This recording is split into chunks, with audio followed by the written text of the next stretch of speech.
नमस्कार दोस्तों।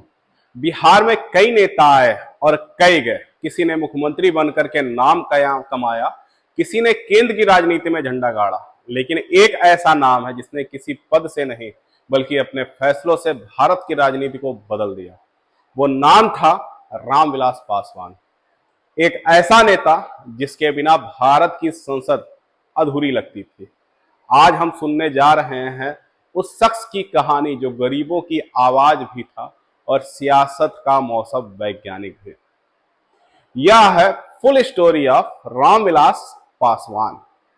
पहले भाग में हम जानेंगे बचपन और शिक्षा के विषय में उनके। 5 जुलाई 1946 बिहार के खगड़िया जिले के शहर बन्नी गांव में एक दलित परिवार में जन्म हुआ रामविलास पासवान का। उस दौर में जाति पाति की दीवारें बहुत ऊंची थी, लेकिन पासवान ने उन दीवारों को अपनी पढ़ाई से तोड़ दिया।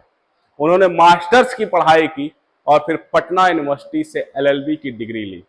बिहार पुलिस सर्विसेज की परीक्षा पास की और डीएसपी बन सकते थे, पर नहीं बने। उन्होंने कहा था, मैं सरकार का नौकर नहीं, सरकार बनाना चाहता हूं। यही सोच उन्हें राजनीति की ओर ले आई। उनके कदम राजनीति में गए। उन्होंने राजनीतिक शुरुआत समाजवादी लहर से की।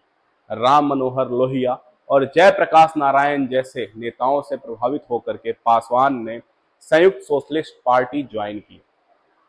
सिर्फ 23 साल की उम्र में वो विधायक चुने गए खगड़िया से।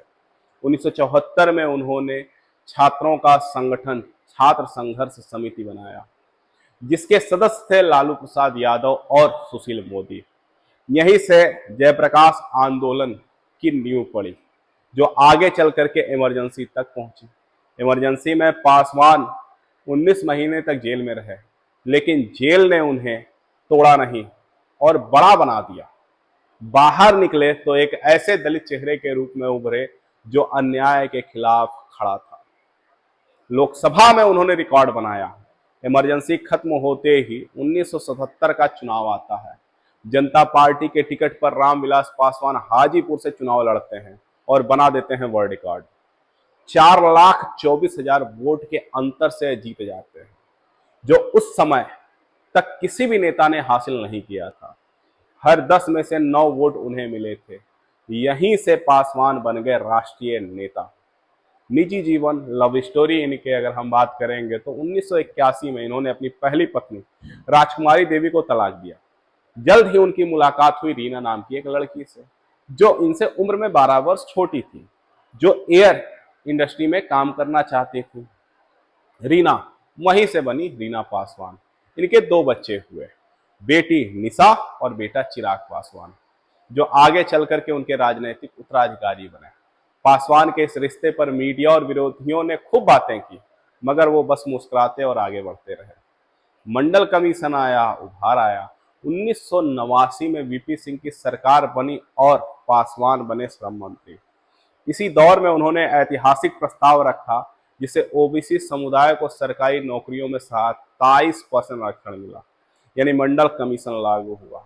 देश भर में दंगे हुए, विरोध हुआ, लेकिन पासवान ने कहा, समानता के लिए कुछ आंधियां जरूरी होती हैं। यही फैसला उन्होंने दलितों और पिछड़ों के नायक के रूप में स्थापित कर गया। रेल मंत्री बने और विकास का काम किया। 1996 में जब देवेगौड़ा प्रधानमंत्री बने, तब पासवान के पास पहुंचा रेल मंत्रालय। बिहार के लिए उन्होंने हाजीपुराइजेशन ऑफ रेलवेज, यानी कि हाजीपुर में नया रेलवे जोन खोला। पटना नई दिल्ली राजधानी एक्सप्रेस फ्रीक्वेंसी बढ़ाई, मीटर गेज को ब्रॉड गेज में बदला। रेलवे का चेहरा बदल गया। बिहार को पहली बार लगा कि दिल्ली में कोई उसकी भाषा भी बोल रहा है। इन्हें मौसम वैज्ञानिक कहा जाता था। क्यों कहा जाता था? लोग कहते थे पासवान को मौसम का रुख सबसे पहले पता चलता था।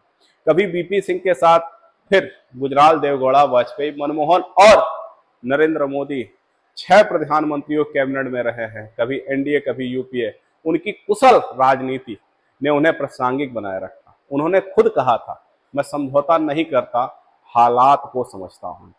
इसलिए उन्हें कहा गया भारतीय राजनीति का मौसम वैज्ञानिक। अवसरवाद से अवसर तक पहुंचने की कला या उन्हें मालूम थी। पासवान की राजनीति का एक और रंग था, जब अपने सिद्धांतों के साथ साथ अवसरों को भी उन्होंने पहचान लिया। 2002 में गुजरात दंगे हुए, उन्होंने वाजपेयी कैबिनेट से इस्तीफा दिया। 2004 में सोनिया गांधी के गठबंधन में केंद्र में मंत्री बनकर लौटे और फर्टिलाइजेशन और स्टील मंत्री बने। उनकी पहचान बन चुकी थी हर सरकार के मंत्री के रूप में। लोक जनशक्ति पार्टी बनी और पासवान उनके सर्वोच्च नेता बने। फिर होता है चिराग का उदय और परिवार की लड़ाई। 2014 में मोदी सरकार आई, पासवान फिर मंत्री बने। उनके बेटे चिराग पासवान जमुई से सांसद बने, लेकिन 2020 में रामविलास पासवान का निधन हो गया और उनके जाने के बाद एलजेपी दो हिस्सों में बढ़ गई। चिराग पासवान व पशुपति पारस जो उनके भाई थे।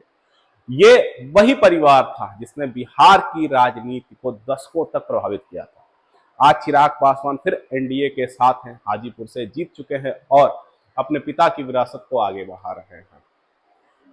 विरासत की जंग हुई। रामविलास पासवान सिर्फ एक नेता नहीं थे, वो अवसर और आदर्श का संतुलन थे। उन्होंने जाति, गरीबी और राजनीति तीनों को जोड़ा और दिखाया कि समाज के सबसे नीचे खड़ा व्यक्ति देश के सबसे ऊंचे पद तक पहुंच सकता है। शायद इसी कारण उन्हें कहा गया, वो जो हर सरकार का हिस्सा रहे मगर किसी सरकार के गुलाम नहीं बने। वो अब हमारे बीच नहीं है, पर उनके रास्ते आज भी राजनीति को दिशा दे रहे हैं। तो दोस्तों, यह थी कहानी उस शख्स की जिसने हर दौर में देश की सियासत को एक नया मोड़ दिया। अगर आपको यह वीडियो पसंद आया हो तो इसे लाइक करें, शेयर करें, हमारे चैनल को सब्सक्राइब करना ना भूलें, क्योंकि बीसीसी न्यूज़ पर हम लाते हैं एक ऐसे ही अद्भुत राजनीतिक और ऐतिहासिक किस्से जो इंडिया को थोड़ा और गहराई से समझाते हैं। मिलते हैं अगले वीडियो में, तब तक के लिए नमस्कार।